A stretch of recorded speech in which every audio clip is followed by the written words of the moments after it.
Belle Beast Hunter. This is part 1 of 6. So this is from Zenescope. They're the same people who did the Van Helsing versus a werewolf that I reviewed. I reviewed what, like 2 issues maybe. Actually, I liked it. I enjoyed that series. I guess the only thing I would say is just that the art was a little weird. Um, the art kind of came across as what's the word I'm looking for? Like the characters kind of seem like plasticky. If that makes any sense. But yeah, it was a good series. So I saw this and I decided, you know what? Let's do it. Let's try out and see Zenescope's attempt at a Beauty and the Beast monster hunting series. And you know what? It's surprisingly decent. Like the art's actually not that bad either. I mean, the cover is pretty sweet, I think. So we start off in the National Museum of American History at midnight, and we see Belle standing over the dead body of a creature. It's actually a Minotaur. So yeah, here's Belle. They basically took the iconic blue dress design and then just kind of changed it up a little bit. It's almost kind of reminds me of she kind of looks like Belle meets what's her name, Selena from the is it Selena from the Underworld series? And then she's talking to Candlestick, who I guess is kind of like her version of Oracle. But yeah, here's like another cool thing I kind of like. When she like kills these creatures, she kind of has this disc that creates a portal that she kind of dumps the body in. I don't know why. I found it interesting. It's just basically a demon garbage disposal.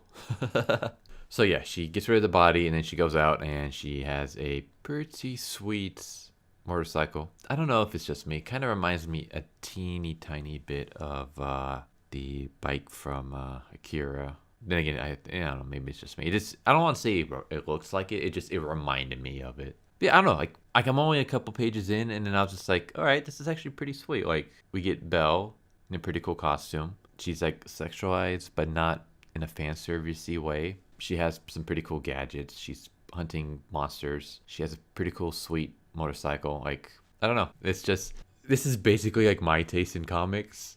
So take that how you will. Like this might not be for everyone, but these are like the kind of comics that I like reading. These are like the kind of movies that I like watching. I like watching just kind of like weird, rule of cool kind of stuff. Like I don't know. What's a really good movie out there that's like winning a bunch of awards? Oh shit, I don't know. Like even though like I'm a screenwriter, that's my real profession. I don't really watch movies nowadays because I feel like Hollywood just is lazy as fuck right now. Like everything is either a comic book adaptation, or it's a remake or a reboot of something. Like there's no originality anymore, which is why like my favorite decade for movies are the 70s and the 80s.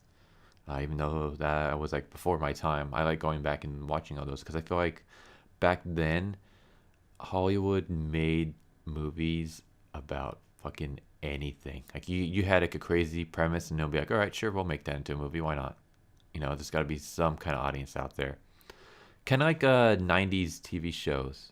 Like they would make TV shows off of any little thing, especially like Saturday morning cartoons.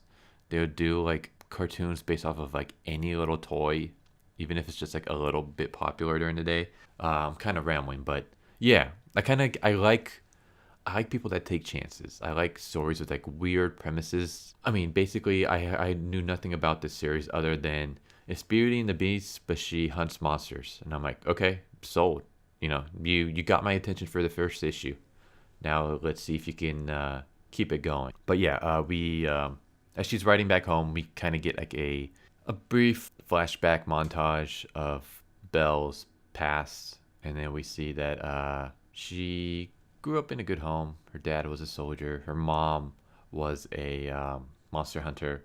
So I guess all the females in their family kind of hunted monsters in the past. But then Like one day they came across this boy named Alex, who I guess his parents were burned in the fire, and Belle not Belle, Belle's mom adopted him. Belle and Alex, were basically like the best of friends. Like even though they weren't siblings in blood, they were siblings in heart, basically to to go a little cliche. So we see them growing up, happy family, until one day this mysterious stranger shows up and informs Belle's dad that her mom died. Well, I don't know. I don't want to say that she died, but basically, she never came back from the hunt. So I don't know. Maybe she might make an appearance later, but it's pretty much hinting that she's dead. And then, of course, Alex took it the hardest. Well, her dad kind of turned to alcohol and basically went back to being a soldier. And Candlestick kind of raised Belle and Alex. And Alex kind of took it the hardest because that's like two families that he lost. I guess, I don't know if they like went their separate ways, but it kind of hints that, yeah, like she hasn't seen Alex in a while. So Belle arrives at a library where where she hears about like another creature is going through the library, and she's kind of confused because like first they hit a museum, now they're hitting a library. These are usually places that monsters don't go to. They're not like one for knowledge. So yeah, we basically banter between her and Candlestick when all of a sudden she gets attacked by a centaur. Yeah. Like this is why I like this issue. It's just we get Belle from Beauty and the Beast attacking a Minotaur in the very first page. And then later on, she's like riding a badass motorcycle to her next location where she gets attacked by a centaur with a chain axe. I don't know, like it's just like it's such a weird off the wall idea, but it's like sold. You got me. You got my interest. I want to see where this goes. We get a fight scene between the two. Not the best fight scene. Like this panel right here, I don't know. It's just kind of like a weird panel to show. I mean, I get it. She's being chased, but this is just like a weird pose and that facial expression. I don't know. It's just me. But yeah, we basically get as she's fighting, we're getting flashbacks of her being taught how to fight by Candlestick. We get like voiceovers of like the lessons that he told her, like retreat is sometimes the best defense. Take your time to regroup, never let your guard down.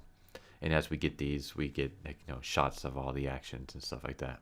So she's basically able to trick the centaur into getting the. I'm still kind of confused on what exactly she does, because the centaur, I guess, swings the axe thing at her, and then she kind of comes down on top of the centaur, and then the axe falls and impales him in the head. I'm not sure how exactly that happens. That sequence of event kind of is confusing, but I'll forgive it. So then she rides back to her mansion. So I guess there's also a little bit of Batman in this, because she has her gadgets, she has her bat cycle, she has a mansion, she has her own little Belle cave with all her weapons. And she basically goes to see Candlestick when she just sees a pile of rubble. So someone had attacked the house while she was gone. We see what looks like a tentacle reaching out, and yeah, it squeezes a pillar, which collapses on top of Candlestick and kills him. And then the very next page is something out of Cthulhu, something out of a Lovecraftian story, rising out of the water and swallowing her mansion. And that's how it ends. So we get Belle from Beauty and the Beast as a demon fighter with cool gadgets, a bat cave, a bat cycle. She hunts monsters. We see her fighting a Minotaur. We see her fighting a centaur with a chain axe. And then we see a giant Cthulhu-type monster eating her house in the very last panel. So, yeah. How can you not enjoy this issue? You know what? I'm going to start checking out Zenescope a bit more. My next issue that I'm going to review is going to be Robin Hood, which is also by them. And it's basically like Robin Hood fights monsters. They seem to have like this fascination with fighting monsters. That's completely fine because I love that story trope. I'm a huge fan of like demon slaying, demon hunting stories. So yeah, that's Belle. It's issue 1 of 6, so it's gonna be a mini series. I enjoyed it. I thought it was awesome. I'm definitely gonna put this on my pull list. And yeah, I hope you guys enjoy this video. I don't know. What do you guys think?